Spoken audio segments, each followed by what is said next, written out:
लिंग पुराण में 7 गलतियां बताई है कंगाल होने की। ये गलती अगर आपने भी करी है तो जिंदगी में कितना भी पुण्य करोगे उसका फल नहीं है। आज की कथा को लिखकर रखना, शायद तुम्हारी जिंदगी संवर जाए। लिंग पुराण में 7 गलतियां बताई है व्यक्ति को बर्बाद होने की। पहली गलती है, उसमें से अगर आप स्वीकार कर रहे हैं ये गलती तो समझ लो कि गलती आपने करी है। गंगा जल तो बुलवाया टैंकर भरकर, 21,000 बेलपत्र भी समर्पित कर रहे हो। आप मंदिर के अंदर बैठ गए, दर्शन करने वाला आता रहा, किसी को अंदर प्रवेश नहीं दिया। आप गंगा जल चढ़ाते रहे, आप बेलपत्र चढ़ाते रहे, आप स्वयं पूजन करते रहे, और दूसरा व्यक्ति ना जाने किस भाव से, किस रूप में आकर भगवान की सेवा करना चाहता था। पंडित जी ने आपके चक्कर में उसको जल नहीं चढ़ाने दिया, पंडित जी ने आपके चक्कर में उसको बेलपत्र नहीं चढ़ाने दिया। पहली गलती यह हो गई कि भगवान के भक्त को भगवान से दूर कर दिया गया। अब उठा लो श्रीमद् भागवत कथा। 2 देवताओं ने गलती करी थी। एक ब्रह्मा जी ने गलती करी थी कि गाय बछड़ों का हरण कर लिया था। 1 वर्ष होने में 1 दिन था तब ब्रह्मा जी ने गाय बछड़े वापस दिए थे। दूसरी गलती इंद्र ने करी थी, जल वृष्टि करी तब भगवान कृष्ण को गोवर्धन पर्वत उठाना पड़ा। दोनों देवताओं ने गलती करी पर भगवान कृष्ण ने इंद्र को क्षमा कर दिया पर ब्रह्मा को क्षमा नहीं करा। क्यों नहीं करा? क्योंकि इंद्र को क्षमा इसलिए करा क्योंकि इंद्र ने जब जलवृष्टि करी तो सारे ब्रजवासियों को भगवान के चरणों में लाकर छोड़ दिया। सारे ब्रजवासी गोवर्धन पर्वत के नीचे आकर बैठ गए, भगवान के चरणों में आ गए। और ब्रह्मा ने जो गलती करी वो ऐसी गलती करी कि भगवान से गाय और बछड़ों को दूर कर दिया। जो भगवान से भगत को दूर कर दे उसको शंकर कभी क्षमा नहीं कर सकता। इसलिए बर्बादी का पहला कारण आप भक्त और भगवान में दूरी बना दी। आप भक्त और भगवान की दूरी बना दी। मेरा एक निवेदन हाथ जोड़कर है, हवेली जी हो, ठाकुर जी का मंदिर हो, रामकृष्ण मंदिर हो, शंकर मंदिर हो, किसी भी देवता का मंदिर हो, उसमें भक्त और भगवान में दूरी मत बनवाओ। बन सके तो भक्तों को ले जाकर भगवान के चरणों में छोड़ो। जाओ अंदर दर्शन करो, जाओ पूजन करो, जाओ पाठ करो, जाओ अर्चना करो। आप अगर गंगा जल भी चढ़ा रहे हो, आप अगर बेलपत्र भी चढ़ा रहे हो, 21,000 चढ़ा रहे हो, रोज 1 लोटा गंगा जल पूरे सावन के महीने में तुम टैंकर भरवा के बुलवा के समर्पित कर रहे हो, पर निवेदन है एक कोने में बैठकर चढ़ाते रहो। बाकी के भक्तों के लिए कह दो तुम्हारे लिए मंदिर पूरा खुला है, आप खुद चढ़ाओ, आनंद करो, तो शायद तुम बर्बाद नहीं होते। भक्त से भगवान की दूरी होती है तो भगवान सहन नहीं कर पाता। भगवान की जब पूजन कर रहे हो, 21,000 बेलपत्र चढ़ा रहे हो, गंगा का जल चढ़ा रहे हो, चंदन चढ़ा रहे हो, अबीर चढ़ा रहे हो, गुलाल चढ़ा रहे हो, तो तुम्हारे भीतर ये अहंकार, जब तुम पूजन करके उठो तो उठते समय तुम्हारे भीतर अभिमान नहीं होना चाहिए कि मैंने जो अनुष्ठान करा उसके बराबर कोई नहीं कर सकता। वो अभी लंका अधिपति रावण की सोने की लंका हनुमान नहीं जला सकते थे।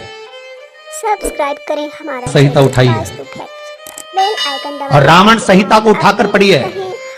हनुमान जी सोने की लंका नहीं जला सकते थे। फिर क्यों जल गई? किस लिए जली वो सोने की लंका?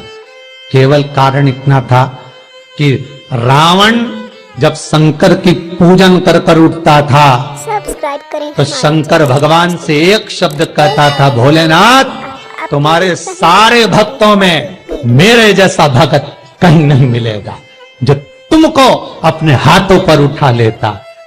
बस वो अभिमान ऐसा था कि सोने की लंका जल गई, नहीं तो किसी की सामर्थ्यता नहीं थी कि सोने की लंका जले। आपका धन, आपका वैभव, आपकी सत्ता आपके पास रहेगी, आप पर कर्जा कभी नहीं हो सकता, आप पर कर्जा ठहर नहीं सकता। पर कर्जा क्यों बढ़ा, लंका क्यों जली, क्यों बर्बाद हुए, उसका कारण होगा आपकी अभिमतता। ये दूसरा कारण है व्यक्ति को बर्बाद होने का, अभिमत। तीसरा कारण कहा कि भगवान की सेवा तो आप कर रहे हो, भगवान की चाकरी में तो आप लगे हो, भगवान की आराधना भी कर रहे हो, दिया भी लगा रहे हो, धूप बत्ती भी लगा रहे हो, स्नान भी करा रहे हो, पंचामृत स्नान भी करा रहे हो, सारी पूजन अर्चना सब तुम कर रहे हो। पर हो सकता है इस पूजन अर्चना में आप केवल 3 घंटा पूजन करते हो और बाकी के समय किसी न किसी की जीवात्मा को दुख पहुंचा रहे हो। एक कथा में एक बात कही थी कि भले मंदिर में दिया मत लगाओ, भले मंदिर में जाकर धूप बत्ती मत जलाओ, भले मंदिर में जाकर भोग मत लगाओ, भले मंदिर में जाकर जल मत चढ़ाओ, कुछ मत करो, भले भगवान को नए कपड़े मत पहनाओ, भले तुम्हारी मर्जी पड़े भगवान को भोग मत लगाओ, पर शास्त्र कहता है कुछ मत करो, पर एक काम जरूर करना कि किसी के चेहरे पर प्रसन्नता ला देना, तो मंदिर में दिया जलाने के बराबर होगा। किसी के चेहरे पर चमक ला देना, प्रसन्नता ला देना, तो अगरबत्ती लगाने के बराबर होगा। किसी गरीबड़े के, किसी दुखी के चेहरे पर अगर तुमने प्रसन्नता ला दी तो वो भगवान को कपड़े पहनाने के बराबर होगा। मालूम पड़े तुम मंदिर में पूरी सब्जी बांटो, मंदिर में भोजन कराओ, मंदिर में सारा पकवान चढ़ाओ, और